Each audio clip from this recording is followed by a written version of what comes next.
Jason, if one of our defendants picks up a new arrest while they're out with us, what could happen? What should they do? Well, what they should do is they should call us and call us right away. Okay, if there's a bond, we can go back and get them out just like we did before. If they're unable to call us and they've already called a family member, instruct a family member or friend to call us. And like I said, we'll get down there, get them out right away.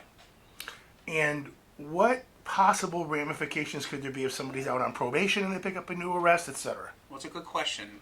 Well, depending on their relationship with their probation officer, it could result in a violation, or depending on what the crime is, it could result in a violation. Just depends, like I said, upon their relationship with the probation officer, what the charges are. There's a few different factors that factor in.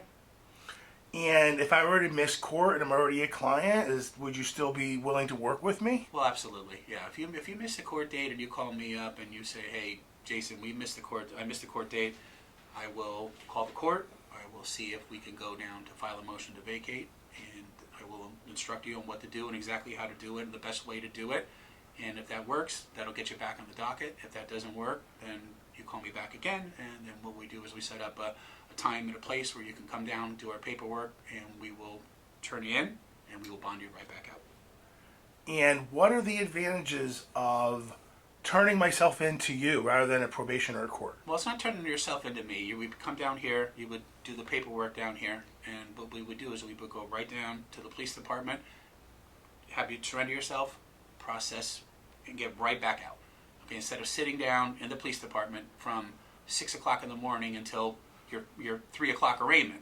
Then after your arraignment, there's a very, very small window where you can get out on bond. So if you come down and you do it the way we tell you to do it, it is just by far the best way to make your life a lot easier than spending an entire day within the lockup with 50 other people instead of just going in and getting out, especially if your bond's a court set bond, because you already know what your bond is. Why would you want to go get arraigned when you already know what your bond is? And what advantages would a bail bondsman be able to offer me in that situation as opposed to doing it on my own? Well, here's the thing. If you can only do bonds up to $20,000 on your own. So if you have a $25,000 bond, you either bring $25,000 in cash down to the police department or you use the services of a bail bondsman. And that's exactly what we are and what we do. So that's one advantage. Another advantage is if you have a $20,000 bond and you can pay $2,000, but let's say you don't have it. Let's say you have $1,000 and you give the $1,000 to 3D bail bonds. We put you on a payment plan, and then you get out and you don't have to worry about going to jail. Great. Thanks, Jason. Thanks for joining me. You're very welcome.